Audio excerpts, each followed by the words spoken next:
여기 한국인들은 죄다 제정신이 아니라며 열변을 토하는 스페인 아저씨가 있습니다. 하지만 그는 이내 충격적인 비밀을 깨닫고는 넋이나간 채 그대로 허공을 바라보면서 연신 한숨을 내쉬게 되는데요. 도대체 이 스페인 아저씨에게 어떤 일이 벌어진 것인지 지금부터 사연 함께 보실까요? 안녕하세요. 저는 스페인에서 친구들과 취미로 축구팀을 꾸려 매주 주말마다 축구를 즐기는 곤잘레스라고 합니다. 저희 팀은 아주 우연한 계기로 한국으로 단체 여행을 갈 수 있어 다녀왔는데 그때의 경험은 아주 짜릿했고 지금도 그때를 생각하면 온몸에 전율이 오를 정도로 너무 놀라웠는데요. 저희 팀은 축구도 축구지만 20년이 넘도록 친구로서 좋은 관계를 가지고 있습니다. 그리고 저희는 아주 오래전부터 함께 국내외를 가리지 않고 여행을 다니기도 하는데 최근 몇 년 동안 저는 육아로 인해 그들과 함께 하지 못했어요. 그러다 이번에 제 와이프는 친구들과의 생활이 그립지 않냐며 저에게 이야기를 꺼내더군요. 얼마 전 친구들의 와이프와 함께 커피를 마시던 중 제 친구들이 해외여행을 계획 중이라는 이야기를 들었다고 했습니다. 그리고 와이프는 저에게 이번에는 한번 다녀오는 게 어떠냐고 하더군요. 하지만 저는 아직 아이가 많이 자라지 않아 다음에 다녀오겠다고 말했지만 와이프는 이번 아니면 기회가 없을지도 모른다면서 저에게 함께 다녀올 것을 권하더군요. 추후에 알고 보니 와이프는 육아에만 너무 몰두하면서 자기 자신의 삶을 완전히 포기한 채로 사는 제가 너무 안쓰러워 이번 기회에 기분 전환을 하면서 친구들과 있을 때 자신이 얼마나 행복하고 좋은 사람인지 다시 깨우쳤으면 하는 바람에 이런 제안을 했다고 하더군요. 물론 이때까지만 해도 그런 와이프의 마음을 전혀 모르고 그렇게 친구들과의 해외여행에 무려 4년 만에 동참하게 됐습니다. 친구들은 이번 해외여행의 목적지로 손흥민의 나라인 한국으로 정했다고 하더군요. 사실 저희가 예전부터 해외여행의 목적지를 정할 때 당시에 꽤 잘하는 축구 선수가 있는 나라로 목적지를 정하기도 하는데 이번에는 손흥민의 나라인 한국이었습니다. 손흥민 선수는 이번 시즌 벌써 10골 이상을 넣으면서 눈부신 활약을 펼치고 있어서 진심으로 기대가 되더군요. 그나저나 한국은 꽤 인기가 많은지 그게 아니면 항공편이 축소가 됐는지 비행기 티켓을 구하는 게 만만치 않아 저희는 한 달 후에나 한국을 갈 수 있었습니다. 그동안 저희는 한국에 가면 어떤 것들을 할 건지 하나부터 10까지 계획했고 아무래도 축구를 좋아하는 저희다 보니 축구를 빼놓을 수는 없겠더군요. 그렇다고 해서 11명 인원 맞춰 한국으로 가는 게 아니라 이번 일정에 동행하는 저희 팀은 총 7명이었기 때문에 따로 경기장을 빌리지는 못했고 한국에 가면 손흥민의 나라는 풋살 경기장이 어떻게 운영되고 있는지 견학하고 그곳에 있는 다른 팀이 있다면 가벼운 친선 경기를 치러볼 예정이었습니다. 사실 이것이 주목적이었기 때문에 어디에서 잠을 잘 건지 무엇을 먹을 건지는 저희에게는 사실상 크게 중요하지 않을 정도로 저희는 축구에 미친 사람들입니다. 특히 저는 몇 년 동안 제대로 플레이를 하지 못했지만 육아를 하면서 일도 하고 TV로 축구를 보면서 축구에 대한 열정이 조금도 식지 않았어요. 그렇게 저희는 한국으로 오게 됐는데 한국의 첫 인상은 그렇게 좋지만은 않았습니다. 입국 수속을 마치고 나온 직후 인천공항은 굉장히 소란스러웠는데 다가가 보니 중국인들이 각종 한국에서 산 기념품들을 공항 바닥에 널브러뜨려 놓고 알맹이만 가방에 담고는 쓰레기를 그대로 버리면서 막 떠드는 소리였어요. 하지만 이후 한국 공항 직원들의 빠르고 깔끔한 뒷수습에는 경악할 수밖에 없었는데요. 공항 직원은 그런 중국인들에게 다가가 중국어로 쓰레기를 치워줄 것을 요구했습니다.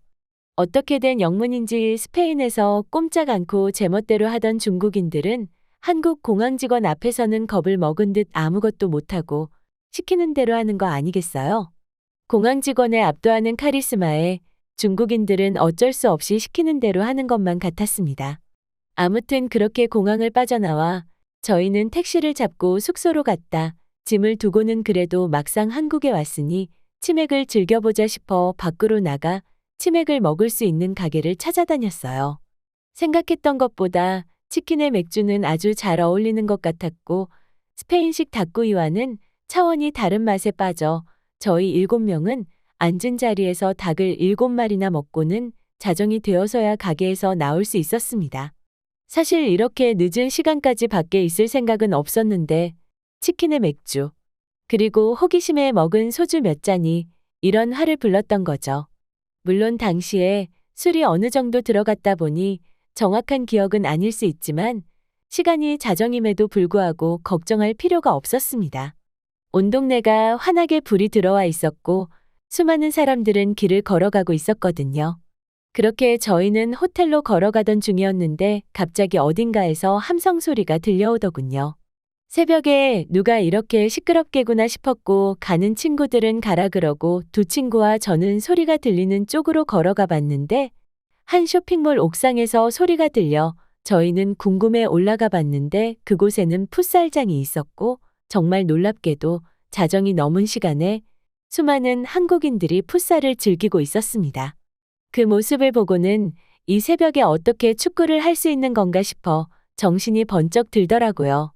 그리고 다시 생각해보니 도대체 한국은 어떤 나라이길래 풋살 경기장이 이 새벽에도 운영을 하고 있는지도 너무 신기했고 풋살 경기를 뛰고 있는 무리에는 여성도 함께 섞여 있다는 점에서 정말로 충격을 받았습니다. 지금껏 단순히 손흥민의 나라라는 것에는 한국에 대해 아무 생각이 없었는데 그보다 놀랄 점이 이 새벽에 축구를 할 수 있도록 하는 한국의 치안 실태에 저는 기겁을 할 수밖에 없었고 좀 더 가까이 다가가 몸을 풀고 있는 다른 한국인에게 번역기를 들이밀면서 이 시간에 축구를 하는 사람들이 많은지 궁금하다고 물었어요. 그리고 한국인들은 저를 이상한 취객 취급을 하지 않고 다가와 경기장 예약이 힘들 정도로 축구를 많이들 즐긴다고 대답해 주었습니다.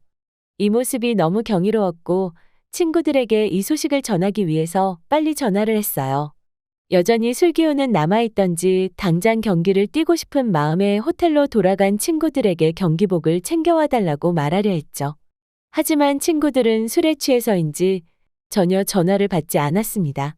때문에 어쩔 수 없이 아쉬움을 뒤로한 채 호텔로 돌아갈 수밖에 없었죠. 호텔에서도 계속해서 이게 어떻게 가능한 일인지 궁금했고 여운이 가시질 않더군요.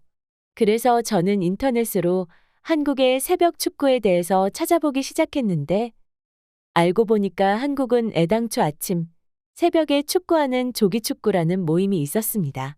심지어 한국 전체의 조기축구 동호회의는 무려 100만 명 이상이 된다고 하더라고요.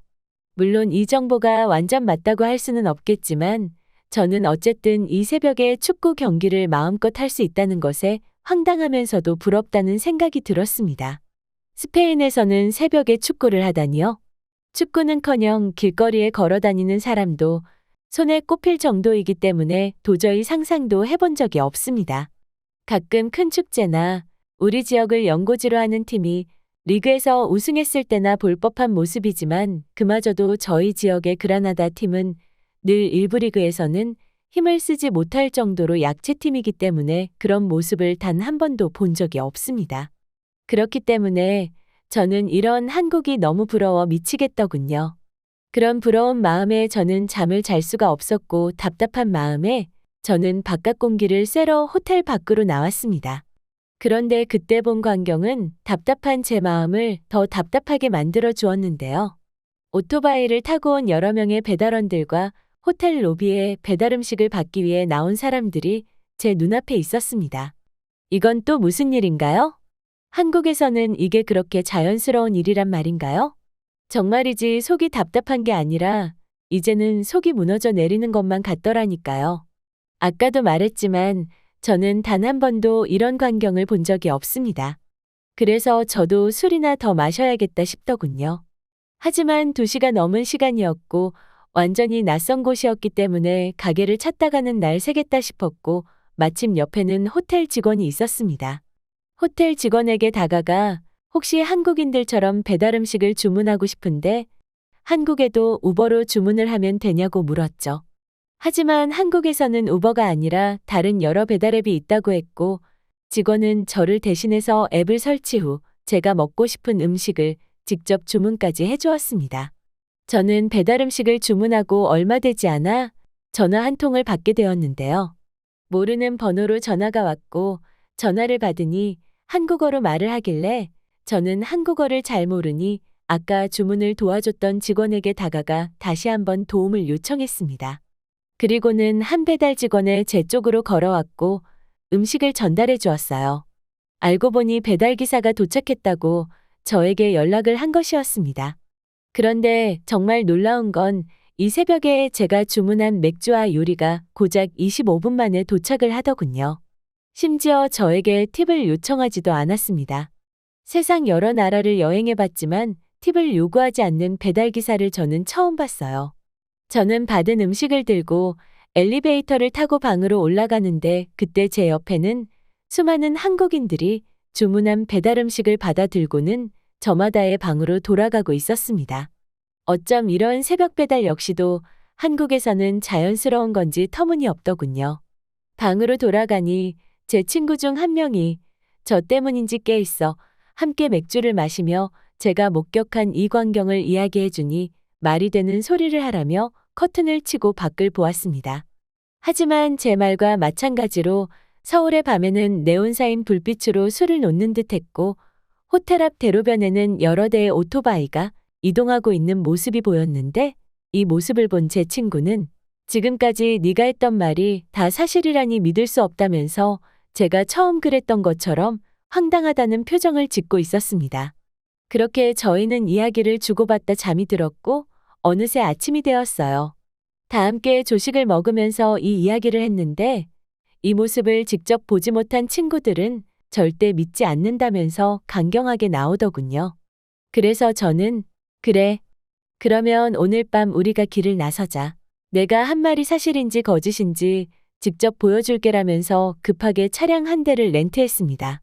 사실 차량이 필요하지는 않았지만 저는 이 광경이 호텔 주변에서만 벌어지는 것이 아닐 것이라 직감했고 또 새벽에 본 아름다운 불빛들을 직접 눈앞에서 보고 싶다는 생각에 드라이브를 하면 좋겠다 싶어 제 사비를 들여 차량을 빌렸습니다. 그리고 저희는 그날 밤 서울 도심으로 나갔어요. 주차가 힘들어 차를 괜히 빌렸다는 생각을 하기도 했지만 서울의 밤을 보고 그 생각을 잠시 접어뒀습니다. 어렵게 주차장을 찾아 주차를 한 저희는 골목 이곳저곳을 돌아다녔는데 저녁 8시가 넘은 시간에 세차를 하는 사람이 있더라고요. 심지어 여러 명이 있었는데 여러 가지 세차용품을 가지고 와서는 아무렇지 않게 세차하는 모습을 보면서 저는 자신 있게 이제 내가 한 말을 믿겠냐며 친구들에게 말했는데 아직 한국에서는 너무 늦은 시간이 아니고 이런 건 태국에 갔을 때 본 적이 있는 것 같다며 별로 놀라워하지 않았습니다. 하지만 그렇게 둘러보다가 친구 중 한 명인 세라노가 한국에 왔으면 한강 정도는 가봐야 한다며 한강을 가자고 하더군요. 사실 한강이 뭔지 얼마나 대단한지 몰랐던 저희는 이 시간에 강을 왜 가냐며 아무리 어제 본 모습이 사실이라고 하더라도 강가 주변이나 공원은 무척이나 위험할 거라고 거부했습니다. 아직 국제면허 유효기간이 끝나지 않은 세라노는 저에게 차키를 빼서 본인이 직접 운전을 해서는 한강으로 갔어요. 이때 몇 번이나 길을 잘못 들어 한강이 아니라 그 차를 몰고 스페인으로 돌아갈 뻔하기도 했습니다. 아무튼 어렵게 한강에 도착했는데 도착하자마자 절로 욕이 나오더군요. 한강에는 도심에서 본 것보다 훨씬 더 많은 사람이 돗자리를 깔고 있거나 편의점 앞 테이블에서 라면을 먹고 있었습니다. 심지어 그곳에서조차 저는 배달 음식을 받아가는 사람을 보기도 했어요. 저와 제 친구들은 도저히 입이 다물어지지 않았습니다. 저희가 도착했을 땐 오후 11시가 조금 넘어 자정이 다가올 시간임에도 불구하고 한국인들 중 그 누구도 걱정스런 표정인 사람은 없고 다들 하나같이 밝은 표정을 하고 있었어요. 게다가 코스를 따라 산책과 조깅을 하는 사람도 있었고 길을 따라 걸어가다 보니 돗자리를 깔고 치맥을 먹거나 누워서 별을 보거나 태블릿을 가져와 귀에 이어폰을 꽂고 영화를 시청하는 사람도 있었습니다. 낮이든 밤이든 내가 하고 싶은 건 아무 거리낌 없이 하고 싶을 때 언제든지 할 수 있는 이 모습이 너무 부럽고 어떻게 이런 미친 나라에 이제야 온 건지 아쉬움이 들었습니다. 그렇게 저희는 잠시 넋을 잃었고 잠시 후 정신을 차린 다음부터는 한국의 어디를 언제 가봐야 하는지, 무엇을 먹어야 하는지 여행 중 난생 처음으로 조사라는 걸 하기에 이르렀죠.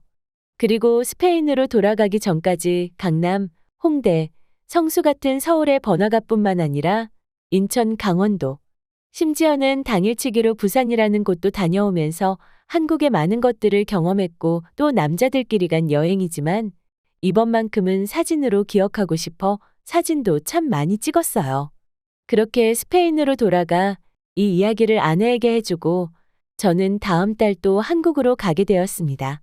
이런 부러운 나라 여행이 아니라 아예 눌러 앉고 싶다는 생각도 드네요. 오늘 준비한 사연은 여기까지입니다. 영상 끝까지 시청해주셔서 감사드리며 여러분의 구독, 좋아요, 알림 설정은 영상 제작에 큰 힘이 됩니다. 다음 더 재미있는 사연으로 찾아오겠습니다.